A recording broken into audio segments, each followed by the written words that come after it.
नमस्कार दोस्तों, मैं परमात्मा देव और आप देख रहे हैं ग्रेट इंडियन फार्मर।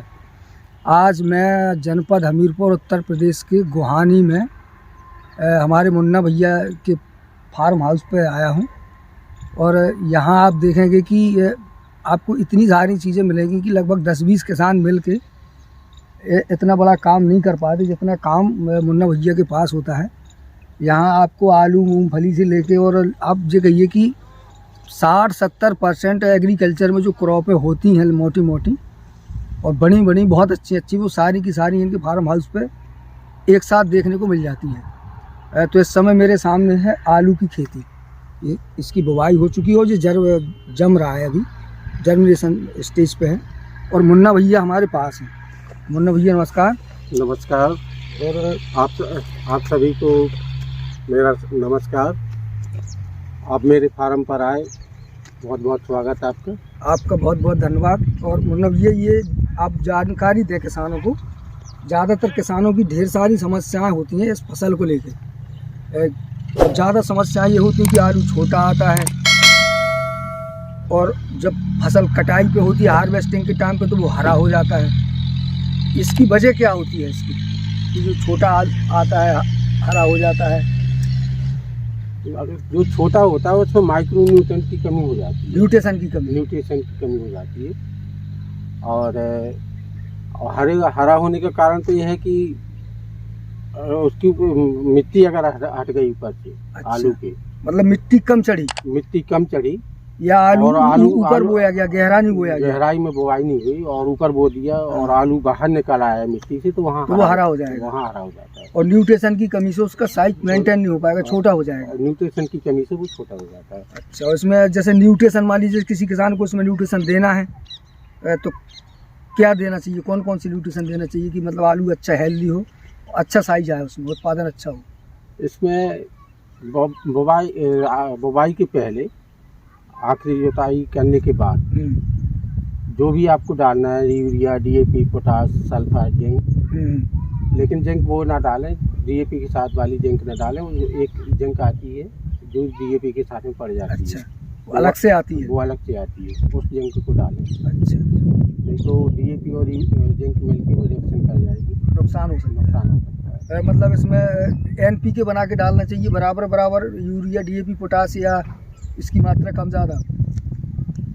डीएपी की आप पूरी डोज पहले डाल दो, पहली बार में डाल। लगभग 1 एकड़ में कितना होना चाहिए? जैसे 2.25 बीघा अपने यहाँ 1 एकड़ में हमारे यहाँ जैसे अभी अपने हमारे क्षेत्र में शुरुआत हुई है, इसलिए ज़्यादा डीएपी और माइक्रोन्यूट्रिएंट की ज़रूरत नहीं पड़ती।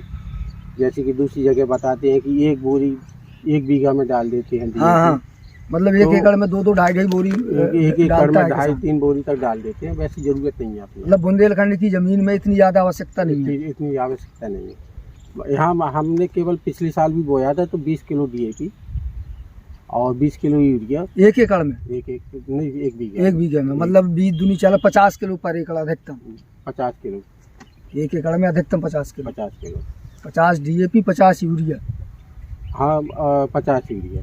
और प्रथम यूरिया की मतलब यूरिया हम 2 बार में डालते हैं, वो भी 50 दिन के पहले डाल देना चाहिए। तो अब ऐसा कहिए कि डीएपी पूरी, हाँ, यूरिया आधी, मतलब 25 kilo 50 kilo DAP, 25 kilo urea, 25 kilo और 25 किलो पोटास। 25 kilo potash. या पोटास की 1 बार में या 2 बार में? पोटास डीएपी के साथ में पूरी 1 बार में डाल दो, पहली बार में। तो मतलब 50 किलो पोटास कर दो। 50 किलो 50 डीएपी, 25 यूरिया और 50 पोटास और उसमें मिक्सिंग करके डाल दो। न्यूट्रिशन में क्या होना चाहिए? कैल्शियम है, मैग्नीशियम है और बोरान, सल्फर। इनकी मात्रा कितनी हो लगभग? इनकी मात्रा मोटा 2.5-3 किलो 2.5-3 किलो एकड़। मतलब अधिकतम 5 किलो या जैसे ज़्यादातर 2.5-3 किलो में काम चल जाएगा। जरूरत नहीं है, लोग बाग डालते हैं। अब अभी अपने यहाँ जरूरत नहीं है। बुंदेलखंड में नहीं है। बुंदेलखंड की धरती मैंने भी देखा कि हल्का सा न्यूट्रिशन भी पौधे को बहुत ज़्यादा हेल्दी और ज़बरदस्त बनाता है। तो अगर इतनी चीज़ें मिला के किसान डालता है तो क्वालिटी अच्छी आएगी। क्वालिटी अगर आपने माइक्रो न्यूट्रिएंट डाल दिए तो क्वालिटी बहुत अच्छी बन जाती है। अच्छा, और मतलब ये इसमें लगभग उत्पादन कितना होता होगा आलू में? जैसे 1 एकड़ में कितना 1 एकड़ में आप ये मान के चलिए कि 150 कुंटल के लगभग आलू निकल आएगा। 150 कुंटल। तो 150 कुंटल अगर मार्केट का एवरेज देखें तो मिनिमम 10 रुपये 10 रुपया, कम से कम 10 रुपया, 10 रुपया से 15 रुपये, 12 रुपये। लेकिन अगर 10 रुपये भी अगर अपन पकड़ लें तो 150 कुंटल का मतलब होता है 1.5 लाख। 1.5 लाख रुपये। तो किसान इसमें अधिकतम 50,000 रुपये खर्च आएगा आलू में। एक तो आएगा नहीं 50,000, 50,000 कहाँ खर्चा आएगा? 25-30 हज़ार रुपये में मोटा मोटा काम चल जाता होगा। 30-35 हज़ार। तो 1-1.25 लाख रुपये आलू की खेती में 1 एकड़ से बचाया जा सकता है। और लगभग फसल ये मेरे हिसाब से 90-100 दिन की होती है। ये फसल यहाँ 90-100 दिन की होती है। 90-100 दिन मतलब आप 85 दिन से लेके 120 दिन के बीच में हाँ, ऐसा खुदाई कर सकते हैं। मतलब आप ऐसा कहिए कि 4-12 मतलब 4 महीने के पहले आपका खेत खाली हो जाएगा हर हाल में, बिल्कुल फ्रेश में हार्वेस्टिंग के। या 100 दिन में 90-100 दिन में कोई चाहे तो कर सकता है। हाँ, दूसरी फसल ले सकता है आराम से। मतलब ये इसमें कोई खास बीमारियां जो ज़्यादा परेशान करती होंगी? हाँ, इसमें लेट ब्लाइट है, अर्ली ब्लाइट है। अच्छा, इनका विशेष तौर पर ध्यान करना पड़ता है। लेट ब्लाइट से मतलब जैसे झुलसा पत्तियां वगैरह जल जाती हैं, तो उसको मेरे हिसाब से वो तुषार कहा जा सकता है बुंदेलखंड की भाषा में। हाँ, सर्दियों में ज़्यादातर आती है। हाँ, सर्दियों में ही आती है। तुषार के साथ साथ तुषार को तो कह सकते हैं, लेकिन वैज्ञानिक भाषा में हम उसको ब्लाइट कहते हैं। ब्लाइट ही कहेंगे, क्योंकि उसमें फंगस की वजह से बीमारियां आती हैं। अच्छा। सर्दी में फंगस की बीमारी बहुत आती है। फंगस की वजह से उसमें लेट ब्लाइट, अर्ली ब्लाइट अच्छी चीज़ें लग जाती हैं। पौधे मतलब ये कहिए कि पौधा ठंड भी काफ़ी महसूस करता होगा। ऐसा भी होता है जैसे ये मैंगो जेब वगैरह जो गर्म होती हैं। हाँ, इनके डालने से काफ़ी हद तक इन पर कंट्रोल होता है। हाँ, पहले तो हम मतलब मैंगो जेब ही डालते हैं पहली, फिर उसके 10-15 दिन बाद अर्ली ब्लाइट या कोई भी बीमारी आए या ना आए, फंजीसाइड 15 दिन में डालते रहते हैं। अच्छा, मतलब प्रिवेंटिव पहले ही से अगर समस्या आए या ना आए ना ये काम की चीज़ें किसानों को ये बात पकड़नी चाहिए कि ज़्यादातर किसान क्या करते हैं कि पहले बीमारी आएगी, फिर उसको जांचेंगे, परखेंगे, उसके बाद आप दवा देंगे, इलाज करेंगे, तब तक आपका उत्पादन आधा हो जाता है या फसल में बहुत सारा नुकसान हो जाता है। खेती बेहतर वो होती है, किसान योग्य वो माना जाता है जो समस्या आने के पहले ही उसका निदान करता चला जाए, उसकी तैयारी पूरी हो। जैसे बीमारी आए ना आए, पर अगर आप उसमें पहले ही से दवा डाल रहे हैं तो बीमारी आने की संभावना नहीं रहेगी, और जब बीमारी आएगी नहीं तो उत्पादन बेहतर से बेहतर होगा। ऐसे ही है ना भैया? जैसे बीमारी आएगी ही नहीं तो उत्पादन बढ़िया होगा। जब बीमारी नहीं आएगी तो उत्पादन बढ़िया होगा। हम दूसरे किसान ज़्यादातर करते क्या है कि बीमारी का इंतजार करते हैं। हाँ, बीमारी का कि अभी कुछ नहीं, हमारी फसल बढ़िया चल रही है, फ्रेश है।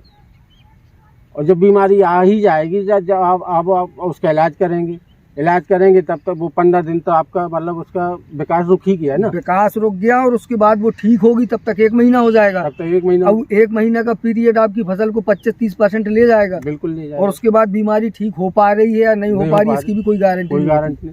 और उससे ज्यादा हर दवा डालना पड़ेगा। दवा और जरूरत से ज्यादा हो, किसान का लागत ज्यादा आ जाएगी। हाँ, और उत्पादन में अब पीछे चला जाएगा। अभी हम 40 ग्राम प्रति टंकी डालते हैं, फिर हमको 100 ग्राम 50 ग्राम डालना पड़ेगा, और दवाई महंगी दवाई डालनी पड़ेगी, और उससे ज्यादा महंगी डालनी पड़ेगी, और नए टेक्निकल डालना। और नुकसान उतना जितना होना है वो हो जाएगा। तो इसके लिए मतलब पहले से अपना इंतजाम करना। अच्छा, शुरुआत में कौन सी दवाई आलू में डालनी चाहिए कि जैसे मतलब कोई इस तरह की बीमारी ना आए, ब्लाइट वगैरह अटैक ना कर पाए? शुरुआत में तो फंजीसाइड नहीं डालते, हम तो नहीं डालते। शुरुआत में हम इसके ज़मीन के लिए ज़रूर डालते हैं कि कीड़ा वगैरह ना लगे। अच्छा। ज़मीनी कीड़ा ना लगे। हाँ, मतलब वो सफ़ेद जैसे गिटार है, दीमक है, जो ज़मीनी कीड़े हैं वो ना लगे। तो इसके लिए फिप्रोनिल बहुत ही सादा दवा है। फिप्रोनिल या कार्बोफ्यूरान कुछ भी किसान डाल सकता है, दो में से कोई भी, तो ये काम कर जाएगी। ये काम कर जाती है। और जैसे इसमें कोई फंगीसाइड डालना है तो कितनी स्टेज से, लगभग कितनी उम्र से इसको? हमारा पौधा करीब 4-5 इंच का हो जाए। 4-5 इंच। हाँ। तो मतलब क्या शुरू कर देना 40 से 50 दिन मोटा।